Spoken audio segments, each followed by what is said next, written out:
Assalamualaikum teman-teman, perkenalkan nama saya Nova Fitriana NIM 031 dari kelas 2022A dari jurusan Teknologi Pendidikan.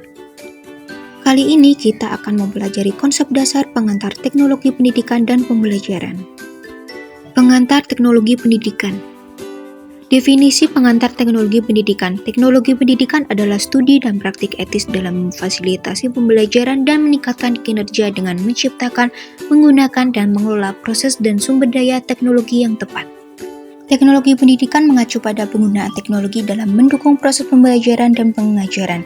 Tujuan dari hal tersebut ialah dapat meningkatkan aktivitas, efisien, dan kualitas pembelajaran melalui pemanfaatan alat dan media teknologi. Pada teknologi pendidikan juga memerlukan media pembelajaran. Media pembelajaran adalah segala sesuatu bentuk alat atau teknologi yang digunakan untuk menyampaikan informasi kepada peserta didik. Contohnya seperti buku teks, video, audio, perangkat lunak, pembelajaran simulasi, dan permainan edukatif. Konsepsi teknologi pendidikan telah berkembang seiringan dengan perkembangan bidang ini dan terus berkembang. Oleh karena itu, konsepsi yang ada saat ini hanyalah bersifat sementara, sebuah gambaran singkat dalam waktu. Dalam konsepsi saat ini, teknologi pendidikan dapat diartikan sebagai konsep abstrak atau sebagai bidang praktik. Yang selanjutnya yaitu teori-teori penggunaan teknologi dalam pendidikan.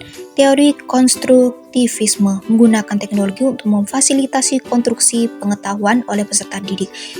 Yang kedua yaitu teori behaviorisme. Teknologi digunakan sebagai alat untuk memberikan umpan balik atau feedback yang langsung terhadap respon peserta didik. Yang ketiga yaitu teori kognitivisme, memanfaatkan teknologi untuk memfasilitasi proses pengorganisasian dan pemahaman informasi oleh peserta didik. Selanjutnya yaitu evaluasi efektivitas teknologi pendidikan. Yang pertama yaitu mengukur pencapaian pembelajaran. Menggunakan teknologi untuk mengukur sejauh mana peserta didik mencapai tujuan pembelajaran. Yang kedua yaitu evaluasi pemanfaatan teknologi, yaitu mengevaluasi sejauh mana teknologi yang digunakan mendukung proses pembelajaran dan mencapai tujuan pendidikan. Tantangan dan peluang. Yang pertama yaitu tantangan seperti kesenjangan digital, pemberlanjutan pengembangan teknologi, keamanan dan privasi data, dan perubahan dalam kebutuhan pembelajaran. Yang kedua yaitu peluang, meningkatkan aksesibilitas pendidikan, menyediakan pembelajaran yang disesuaikan dengan kebutuhan individu, dan memperluas cakupan pembelajaran. Pengantar teknologi pembelajaran. Definisi pengantar teknologi pembelajaran. Teknologi pembelajaran adalah salah satu disiplin ilmu yang mempelajari peran, penggunaan, dan integrasi teknologi dalam konteks pembelajaran dan pengajaran. Dalam pengantar teknologi pembelajaran, berbagai konsep, teori, dan praktik digunakan untuk memahami bagaimana teknologi dapat meningkatkan efektivitas, efisiensi, dan kualitas pembelajaran. Tujuan utamanya adalah untuk memahami bagaimana teknologi dapat digunakan untuk mendukung proses pembelajaran, memfasilitasi interaksi atau guru dan siswa, serta meningkatkan aksesibilitas dan kualitas pembelajaran.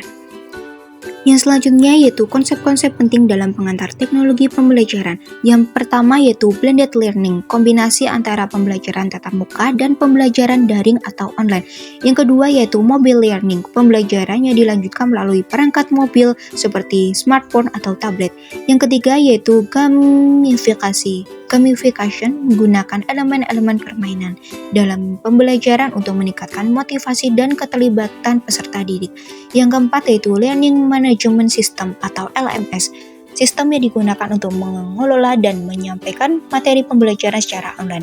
Yang kelima yaitu e-learning, pembelajaran yang dilakukan sepenuhnya secara online melalui platform digital. Tujuan pengantar teknologi pembelajaran. Yang pertama yaitu meningkatkan aksesibilitas pendidikan bagi semua, termasuk mereka yang terpencil atau berada di daerah terpencil.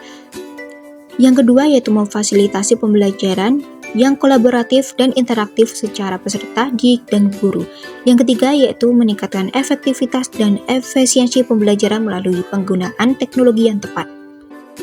Terima kasih telah menonton video ini, semoga bermanfaat.